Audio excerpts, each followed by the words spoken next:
جس کے لیے خدا فرما رہا ہے کہ یا احمدو لولاک لما خلقت الافلاک، اے مصطفیٰ اگر تیری تخلیق اور تجھے اس کائنات میں بھیجنا مقصد نہ ہوتا تو اس کائنات کو نہ بناتا، اور اے احمد اگر علی کی تخلیق اور علی کو اس کائنات میں بھیجنا میرا مقصد نہ ہوتا تو میں آپ کو بھی نہ بھیجتا، اور اے محمد و علی اگر فاطمہ زہرا کو اس کائنات میں بھیجنا نہ ہوتا تو میں کبھی آپ دونوں کو بھی اس کائنات میں نہ بھیجتا۔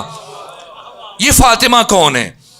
جن کی یاد میں یہ محبین، یہ عشاق اپنی تمام تر مصروفیتوں کو چھوڑ کر آپ کی شہادت کا دن گزر کے صف عزا پر تشریف فرمائے۔ کون ہے فاطمہ؟ کیوں خدا فرما رہے لولا فاطمہ تو لما خلقتکما؟ یہ فاطمہ کون ہے؟ میرے عزیزو ابھی آپ مغرب اور عشاء کی نماز پڑھ کے بیٹھے، میں آج انہیں لفظوں پر اپنی گفتگو کو سمیٹ رہا ہوں، ختم کر رہا ہوں۔ یہ 5 نمازیں جتنے بھی محدثین ہیں، سیرت نگار اور تاریخ نویس، طبقات ابن سعد لے لیجیے، تاریخ طبری لے لے، تاریخ اسد الغابہ لے لیجیے، اور باقی جو یعقوبی ہے، مسعودی ہے، ابن عساکر، تاریخ مدینہ و دمشق، اور باقی جو حدیث کی کتابیں، اس دور میں امام ناصر الدین البانی سے پیچھے چلنا شروع ہو جائیے، شمس الدین ذہبی ہیں، ابن حجر اسقلانی ہیں، سیاہ ستہ کے، یا جو بھی حتی سیرت کی جو سب سے پہلی کتاب لکھی گئی، سیرت ابن اسحاق، سیرت ابن حشام، سب نے لکھا ہو، کسی نے اختلاف نہیں کیا کہ مکہ میں ان 5 نمازوں کی رکعتوں کی تعداد کیا تھی؟ کون ہے؟ فاطمہ۔ بس آج تمہید استوار ہو جائے اور کل سے یہاں سے بات آگے بڑھے گی۔ کتنی تھی ان 5 نمازوں کی رکعتوں کی تعداد؟ جی نہیں، جی 17 نہیں تھی۔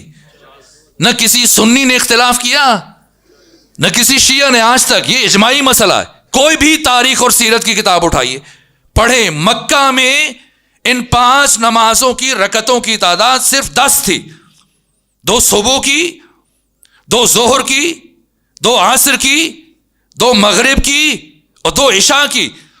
اور تمام تر سیرت نگاروں نے، مورخین نے، محدثین نے یہ لکھا ہے کہ اگلی 7 رکعتوں کا اضافہ، آپ سید سلمان ندوی کو لے لیجیے، ابو الحسن ندوی کو لے لیجیے، مولانا شبلی نعمانی، کسی نے آج تک اختلاف نہیں کیا۔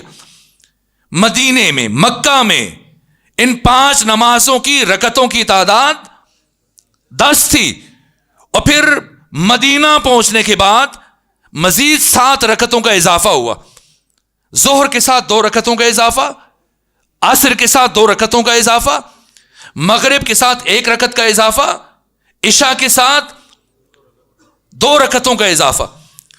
تو یہ فجر کی 2، ظہر کی 4، عصر کی 4، مغرب کی 3 اور عشاء کی۔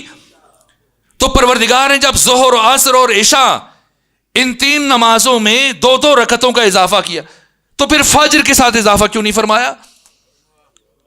اور پھر مغرب کے ساتھ صرف 1 رکعت کا اضافہ کیوں کیا ہے؟ کیا خدا کے ابھی ہماری طرح احساسات ہیں، جذبات ہیں؟ جیسے ہم جذبات میں آ کے کسی کو 2 دے دیں، کسی کو 1 دے دیں، کسی کو کچھ نہ دیں؟ نہ، خدا حکیم ہے، خالق عقل ہے، خدا خود احساسات، جذبات اور عواطف کا خالق ہے۔ تو پھر کیوں 3 نمازوں میں 2 رکعتوں کا اضافہ کیا، 1 میں صرف 1 کا، اور 5ویں نماز میں کوئی اضافہ نہیں کیا؟ تو خمینی بت شکن نے اور استاد آیت اللہ حسن زادہ عاملی، جن کا حال ہی میں انتقال ہوا، جو اپنے زمانے کے تمام علوم پر، علوم قدیم و جدید اور علوم غریبہ پر محیط تھے، مسلط تھے، عارف تھے، فلسفی تھے، مفسر تھے، منہاج البراء، نہج البلاغہ شرح جسے مرزا حبیب اللہ خوئی لکھ رہے تھے، اور ان کی اب وفات ہو گئی اور ادھوری رہ گئی، اسے مکمل کر رہے تھے۔ اپنی کتاب 1001 نکتہ میں انہوں نے اور دیگر بعض محدثین نے لکھا اس اضافے کا فلسفہ کیا۔ اول جعل میں شارع نے، خدائے حکیم نے جب نماز کو جعل کیا، بنایا، قرار دیا، تو اس کی اصلی حیت 2 رکعتوں پر مشتمل تھی، 2 فجر کی، 2 ظہر کی، 2 عصر کی، 2 مغرب کی، اور 2 عشاء کی۔ پھر مکہ پہنچنے کے بعد، مدینہ پہنچنے کے بعد 7 مزید رکعتوں کا اضافہ کیا، زور کے ساتھ 2، عصر کے ساتھ 2، عشاء کے ساتھ 2، مغرب کے ساتھ 1 اور فجر کے ساتھ کوئی اضافہ نہیں کیا. تو لکھا خمینی بت شکن نے اور آیت اللہ حسن زادہ عامری جیسی برجستہ شخصیتوں نے کہ یہ جو اللہ نے مدینہ میں پہنچنے کے بعد ظہر کی سب سے پہلے جو نماز فرض ہوئی کون سی نماز ہے؟ نماز ظہر. یہ جو 2 رکعتیں بعد میں اضافہ ہوئیں یہ اعزاز مصطفیٰ میں، یہ احترام رسالت میں، یہ ختمی مرتبت کے نور کی تجلی کا مظہر ہے. اور اعزاز مصطفیٰ میں حق تعالی نے بشر پر یہ 2 رکعتیں واجب قرار دیں. بندگی اللہ کی ہے، نماز اللہ کی ہے، لیکن اعزاز مصطفیٰ میں. اور عصر کی دوسری 2 رکعتیں اعزاز مرتضیٰ میں، اور مغرب کی 1 رکعت اعزاز فاطمہ میں، اور عشاء کی 2 رکعتیں یہ اعزاز امام حسن مجتبیٰ میں، اور فجر کی ہیں ہی 2. یعنی خدا بشر کو متوجہ کر رہا ہے کہ جو کچھ خدا کا ہے سب حسین کا ہے، اور جو حسین کا ہے سب خدا کا ہے. ابھی آپ راولپنڈی میں اور کبھی جب آپ سفر کریں یہاں سے باہر تشریف لے جائیں اور اتنا فاصلہ طے کر لیں کہ آپ کی نماز قصر ہو جائے تو کیا کرتے ہیں؟